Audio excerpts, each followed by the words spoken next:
Aujourd'hui, on fait le premier plan tour de 2025. Qu'est-ce qu'on va regarder? Eh bien, on va regarder toutes les orchidées qui vivent aujourd'hui dans mon bureau.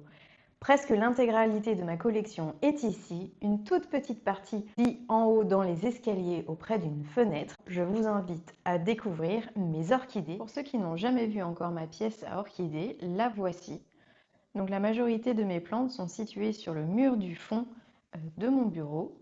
Mais on a aussi quelques plantes qui sont situées au bord de ma fenêtre qui donnent dans mon jardin.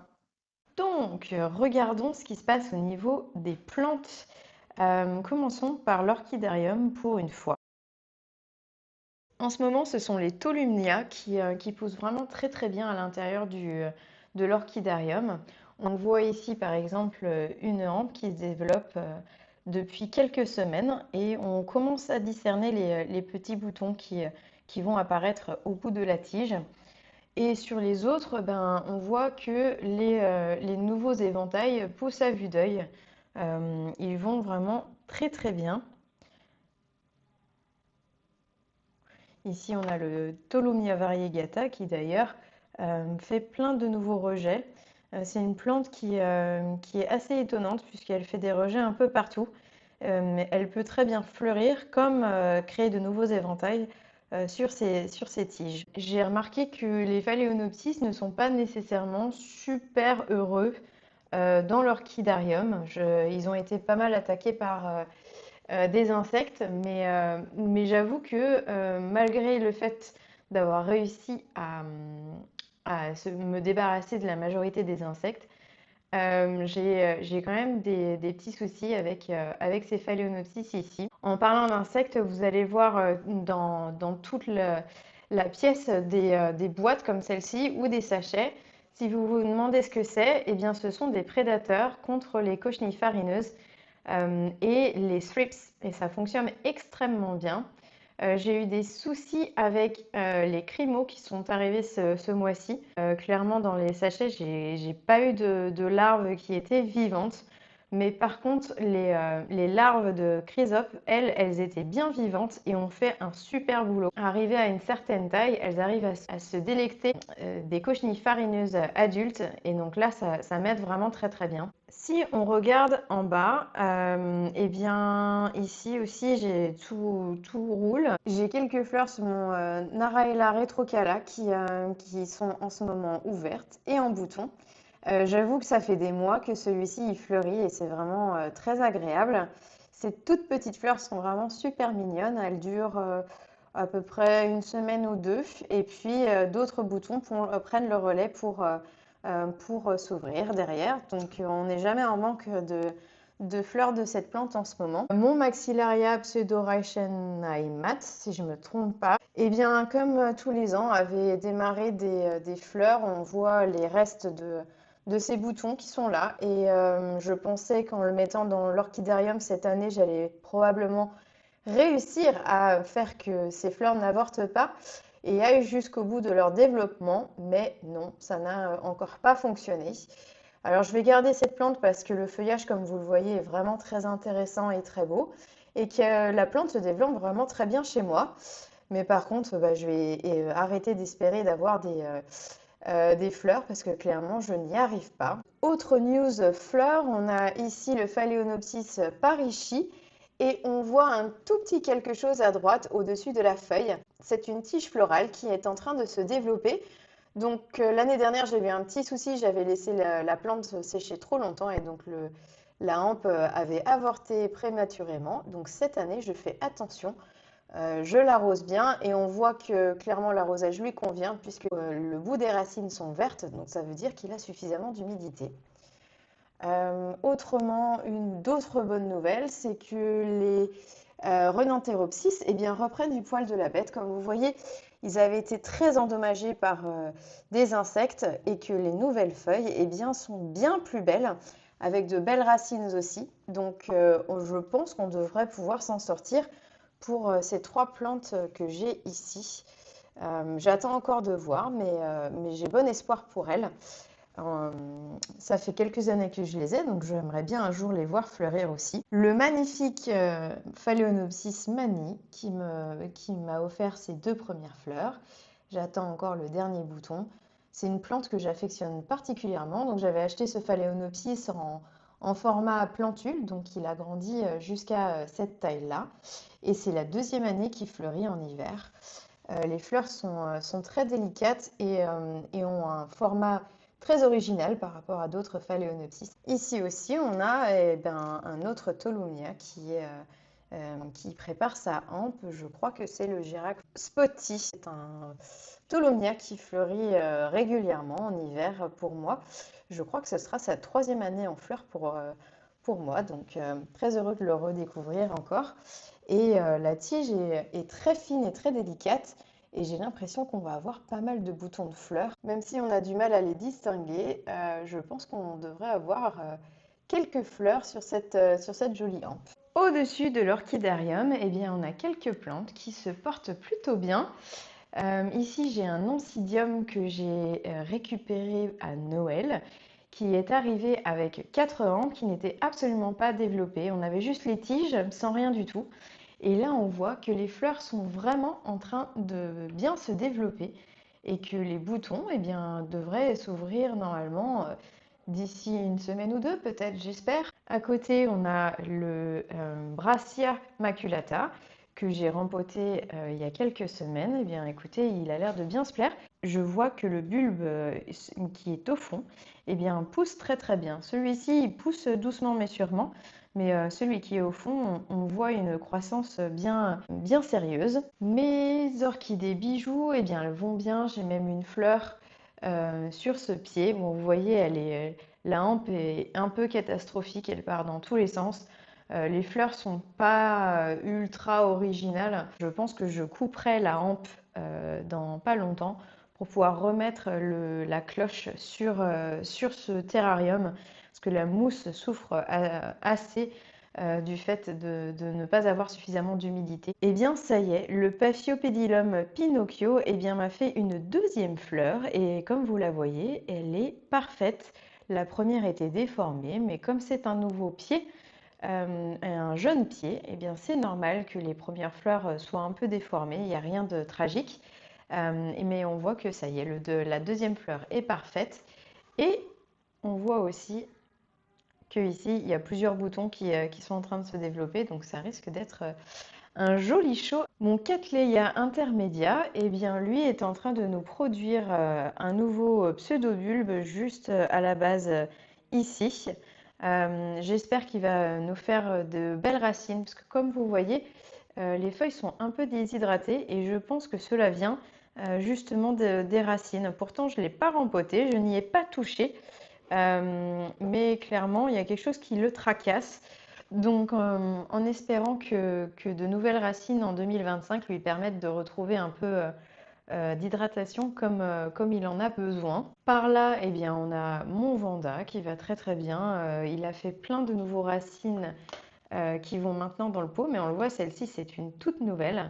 Et celle-ci aussi, on voit que celle-ci est un ajout. Il a fait beaucoup de racines et puis actuellement, il est en train de développer une nouvelle feuille qui vient juste de sortir. Par là, je suis très heureuse de vous montrer la première fleur de mon Phalaenopsis mini-marque pour 2025. Chaque année, cette plante me fait 2 hampes avec de beaux boutons. Il y a souvent une ribambelle de fleurs. On est aux alentours d'une dizaine de fleurs par hampe. C'est une plante qui se plaît très très bien dans ce pot qui a été fait par Isabelle Paoletti. C'est une potière chez qui j'achète beaucoup de pots à orchidées. Je vous en montrerai d'autres pendant la vidéo. Sinon, par ici, on a par exemple le Phalaenopsis Nobody's Shadow qui est en train de préparer les boutons de sa nouvelle hampe. L'année dernière, j'avais eu un petit souci avec les cochenilles farineuses sur cette plante. Elle avait complètement perdu ses fleurs à cause de ces sales bêtes. Donc cette année, ça n'arrivera pas. Je suis sur le sujet et je fais bien attention à tout ce qui se passe autour des cochenilles farineuses. Si on se déplace par là, eh bien on a mon étagère avec un maximum de bulbophyllum. Et en ce moment, eh bien c'est un peu le repos. À part pour mon Bulbophyllum auratum dark qui est juste ici et qui lui est en train de produire à peu près 5 nouveaux bulbes en même temps. C'est une plante qui est très vigoureuse. Je pense que cette année je vais le rempoter puisqu'il est dans un substrat dans lequel il sèche trop rapidement. Je pense que les racines aussi en surface, c'est pas trop ce qui lui plaît le mieux, donc on va faire en sorte qu'il puisse se sentir le mieux possible. J'ai mon Kaisis qui a décidé de se lancer dans un nouveau bulbe. Ça veut dire que normalement, vu la taille du nouveau bulbe, je devrais avoir une hampe florale qui devrait sortir bientôt. Ça fait un petit moment que j'ai pas vu ses fleurs et c'est la saison.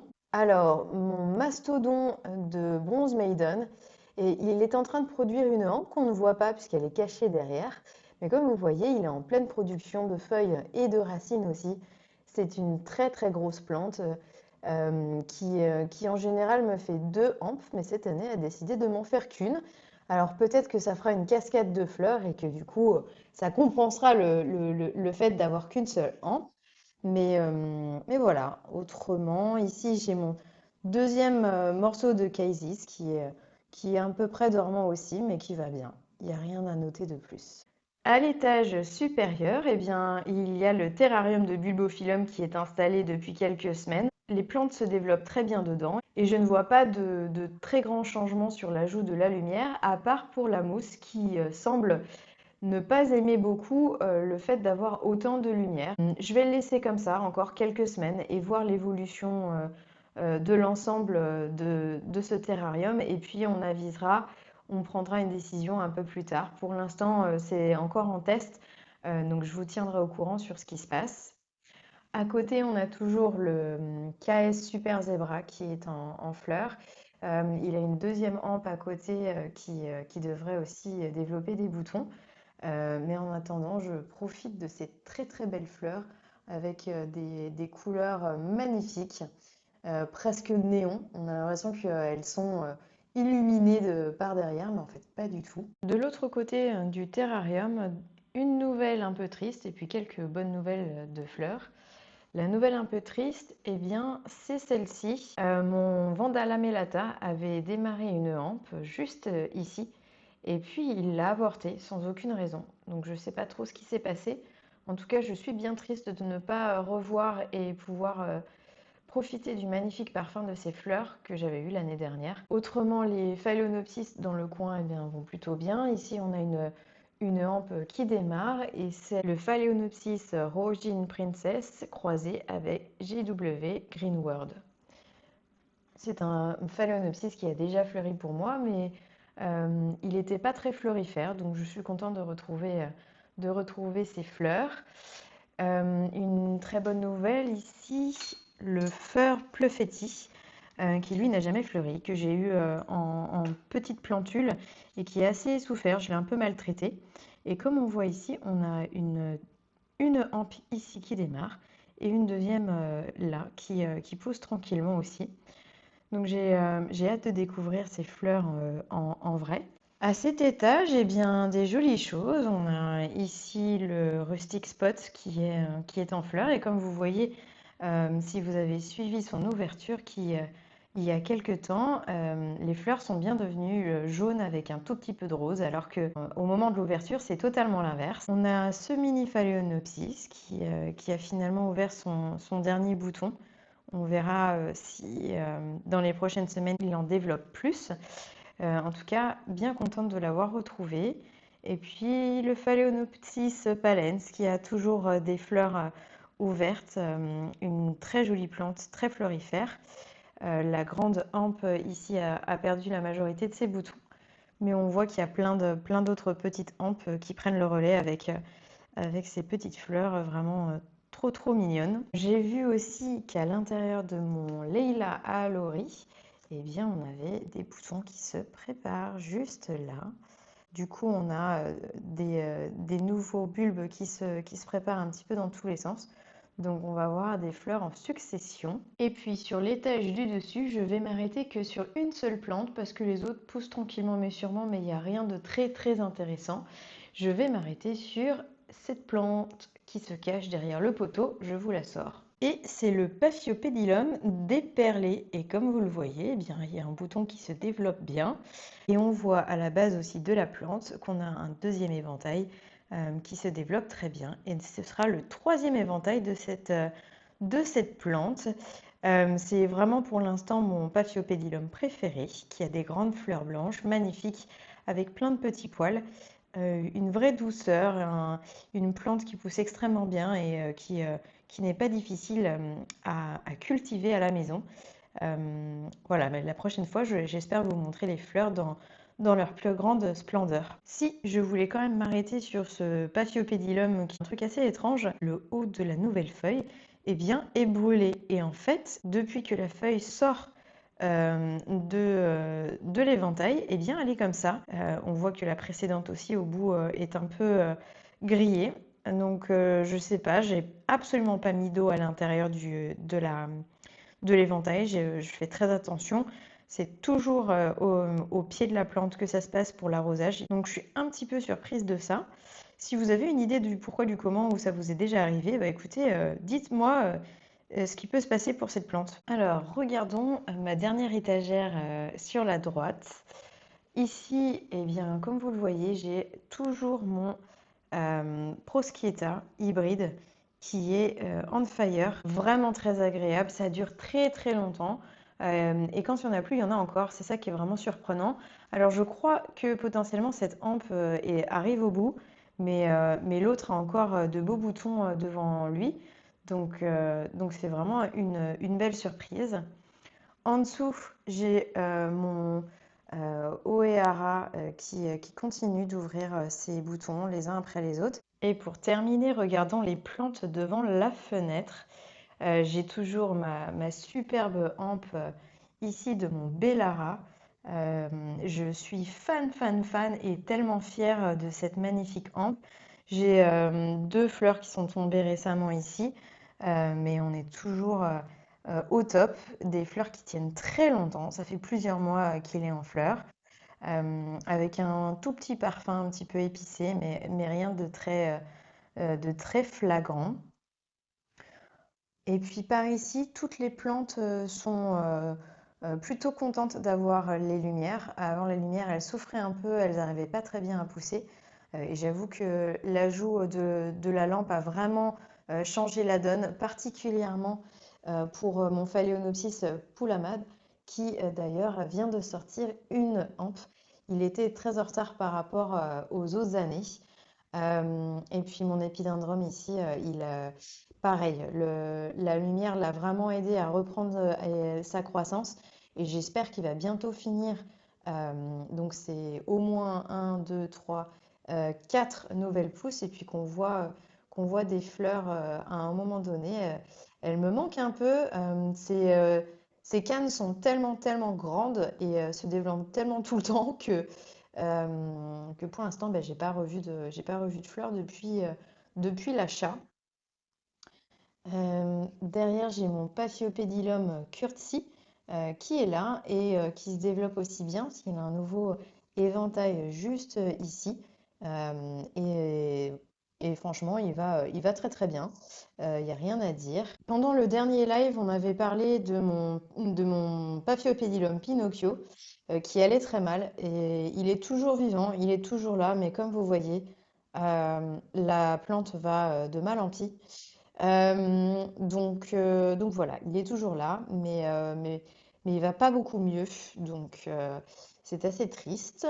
Et puis le reste des plantes, eh ben, écoutez, comme vous voyez, va très bien. Donc comme vous le voyez, globalement, des plantes qui vont très très bien. Et cette année, j'espère qu'elles vont continuer à grandir. J'ai pas mal de petits bébés qui sont maintenant suffisamment adultes pour fleurir. Je pense particulièrement à celle-ci qui est Phalaenopsis croisée Stuartiana, philippensis et Sanderiana.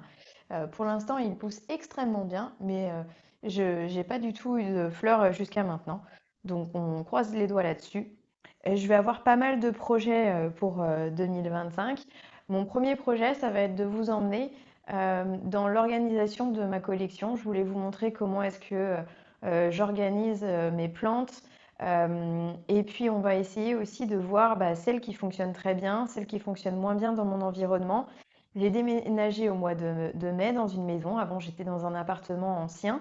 Maintenant, je suis dans une maison avec des conditions différentes et j'ai des plantes qui ne fonctionnent pas dans cet environnement.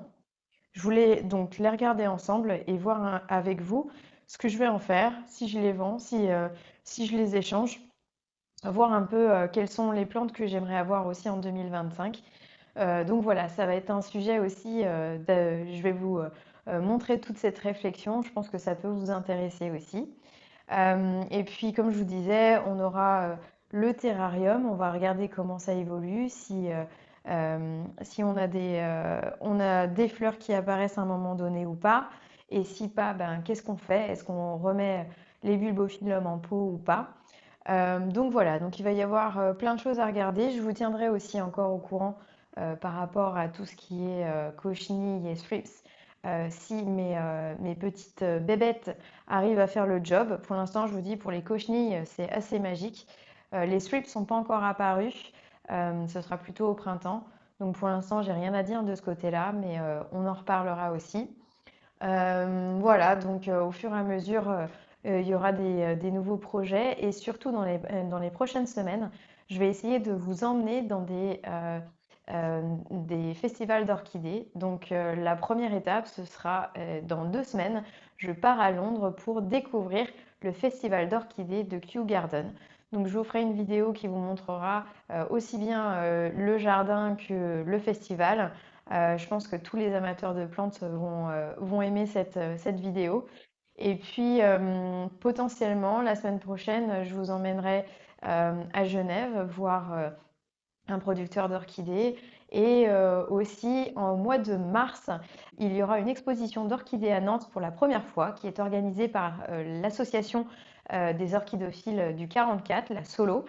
Et donc, on partira aussi découvrir cette première. Donc, comme vous voyez, il y a plein de choses à venir et j'ai vraiment hâte de vous faire découvrir tout ça.